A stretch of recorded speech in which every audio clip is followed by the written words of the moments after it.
নমস্কার, আমি তনুশ্রী। অলৌকিক ঘটনা তনুশ্রী রিম চ্যানেলে আজকে আবার একটি সুন্দর ঘটনা নিয়ে হাজির হয়ে গেলাম।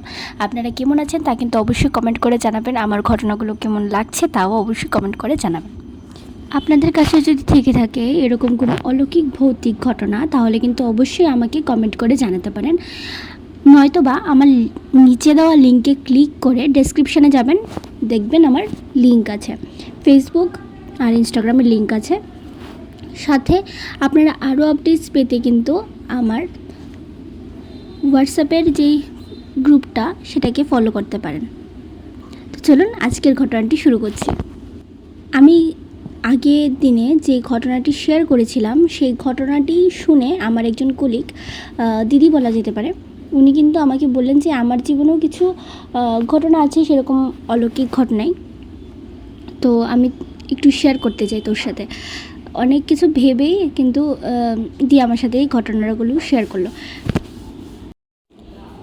দিদির যখন 12 শেষ হলো তখন দিদি বাড়ি ছেড়ে মানে এখানে আগরতলা এসে ভর্তি হবে।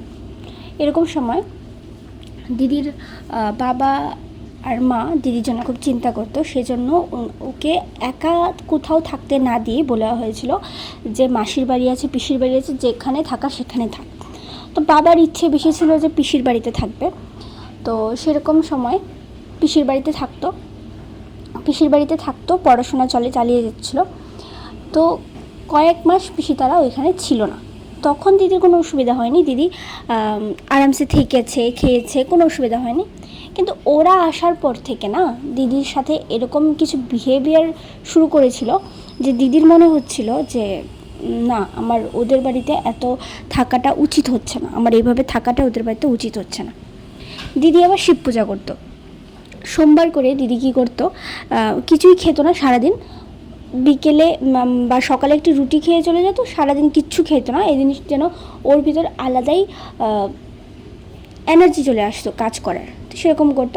আর বলে রাখা ভালো, দিদি কিন্তু আইজিএমে ইন্টার্নশিপ করছিল তখন।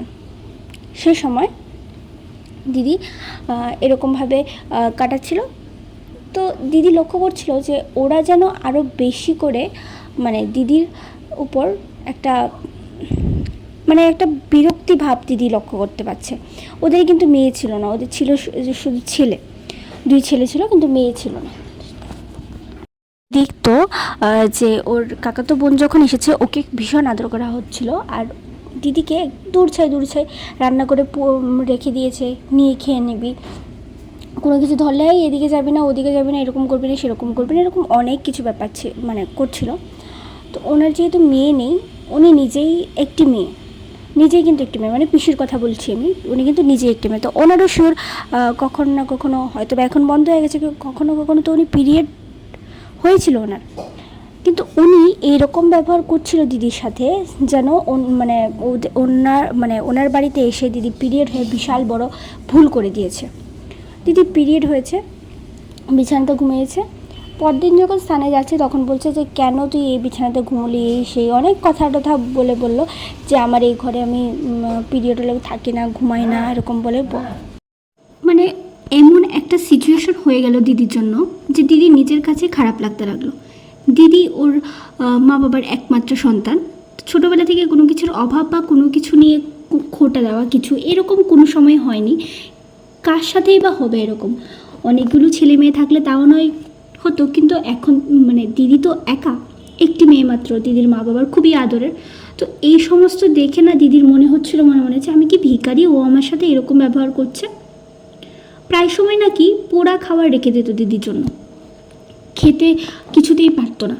আর রান্না করা জিনিসগুলো যেরকম রাখতো সিদ্ধ শুধু এরকম এমনভাবে খাবারগুলি রাখা হতো যে দিদির আর খেতে ইচ্ছে করতো না। যাই হোক, ওই দিন সোমবারই ছিল, দিদি যখন বেরোচ্ছে তখন দিদির চোখ থেকে অজরে জল পড়ছে, সেটা দেখে যে দিদিকে একটা রুটি রেখেছে দিদির জন্য সবাই খাওয়ার পর, সেটা একটা সেট পুরাটাই পুড়ে গেছে। দিদি দেখে খুব খারাপ লাগছিল যে এরকম একটা পুরা খাবার আমার জন্য রেখেছে। দিদি আর খায়নি, বললো যে আমি এটা খেতে চলে যাব বলে এটা নিয়ে দিদি ঘর থেকে বেরিয়ে গেছে।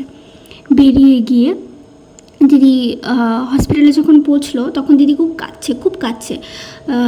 আশেপাশে যারা ছিল ওরা খুব জিজ্ঞেস করছিলো যে কী হয়েছে কিছু, বলছে যে না আমার শরীর ভালো নয়, আর মা বাবা থেকে অনেকটা দূরে আছি, তো ওদের কথা মনে পড়ছে, তাই আমার খুব কান্না পাচ্ছে, এরকম বলছিল। তখন দিদির বাবা ফোন করলো, দিদির বাবা জানতে চাইলো, কিন্তু দিদি কিছু বলেনি, কারণ ওনার তো বোন, ওনার খারাপ লাগতে পারে, সেজন্য দিদি কিছু বলেনি।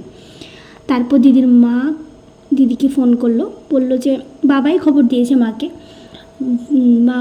মা বাবা দুজনে আলাদা আলাদা থাকতো, কারণ দিদির বাবা যিনি ছিলেন উনি দূরে চাকরি করতেন, আর মাকে উনি মানে ওনার মা ছিলেন ওনার গ্রামের বাড়িতে, সেজন্য তিনজন তিনখানে একা একা থাকতো। তারপর মা যখন ফোন করলো, দিদি আর নিজেকে আটকে রাখতে পারলো না, সব কথা খুলে বলল মাকে।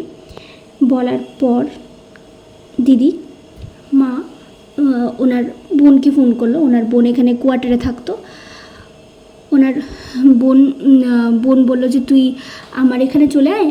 ওই দিনই দিদিকে নিয়ে চলে যায়, আর ওনার দিদি ওনার মাসির বাড়িতে মাসির কোয়ার্টারে চলে যায়। তার সাথে ওই দিনই মেশো একটা ঘর ঠিক করে দিয়ে দেয়, আর যায়নি ওই বাড়িতে কখনো দিদি। এখন পর্যন্ত দিদি বিয়ে হয়ে গেছে, অনেক দিন হয়ে গেছে, কিন্তু দিদি এখন পর্যন্ত কোনো দিন ওই পিসির বাড়িতে যায়নি। তারপর নাকি ওই পিসির খুব খারাপ একটি অবস্থা হয়েছিল, পিসির কিছু একটা আর্থিক দিক দিয়ে নাকি কিছু একটা প্রবলেম হয়ে গেছিলো, বিশাল বড় প্রবলেম হয়ে গেছিলো ওই দিনই। আর দিদির বাবা একদম পুরোপুরি ওই বোনকে ফোনও করেনি উনি, ওই বোনের সাথে সম্পর্ক ছিন্ন করে দেয়, কোনো রকমই সম্পর্ক রাখেনি। আর ওনারা নাকি আর্থিক দিক দিয়ে ওই দিনের পর থেকে ওনারা খুবই অচল হয়ে গিয়েছিল, ওদের অনেকটা ক্ষতি হয়ে গিয়েছিল।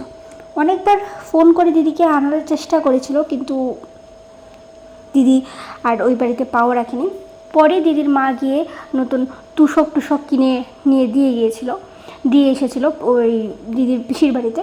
তবে ওই দিনের পর থেকে নাকি ওদের অনেকটা বিজনেস কিছু একটা ছিল ওদের, তো অনেকটা লস হয়ে গিয়েছিলো। এখনও পর্যন্ত ওরা নাকি ঠিকঠাকভাবে আবার সেই ঠিক অবস্থাতে পৌঁছাতে পারেনি, অনেকটা লস হয়ে গেছে ওদের, অনেকটা ক্ষতি হয়ে গেছে, ইন্টারনালি অনেক ক্ষতি হয়েছিল ওদের। দিদির বিশ্বাস যে যতবারই দিদি সোমবার করে বা যতবারই দিদি শিব ঠাকুরের কাছে কিছু একটা মনের কথা রাখে, খুব খারাপ লাগে ওনার সেই জিনিসটা উনি রাখে, তো ওই দিকের লোকটার সাথে কিছু না কিছু একটা খারাপ হবেই হবে। আপনাদের কাছেও কি এরকম কোনো ঘটনা আছে? যদি থেকে থাকে তাহলে নিচে দেওয়া ডেসক্রিপশানের লিঙ্কে গিয়ে আমার ফেসবুক কিংবা ইনস্টাগ্রামে আপনারা কিন্তু মেসেজ করে আমাকে ঘটনাটা জানাতে পারেন। তাছাড়াও আমার নতুন ভিডিওর আপডেটস পেতে কিন্তু আমার হোয়াটসঅ্যাপের গ্রুপে ফলো করে রাখতে পারেন। যদি আপনাদের কাছে নতুন কোনো ঘটনা থেকে থাকে সেটাও পাঠাতে পারেন, বললামই আমি। চলুন দেখা হচ্ছে আরেকটি এপিসোডে, ততক্ষণ সবাই ভালো থাকুন। আর হ্যাঁ, আজকের ঘটনাটা কীরকম লাগলো তা কিন্তু অবশ্যই কমেন্ট করে জানাবেন। টাটা।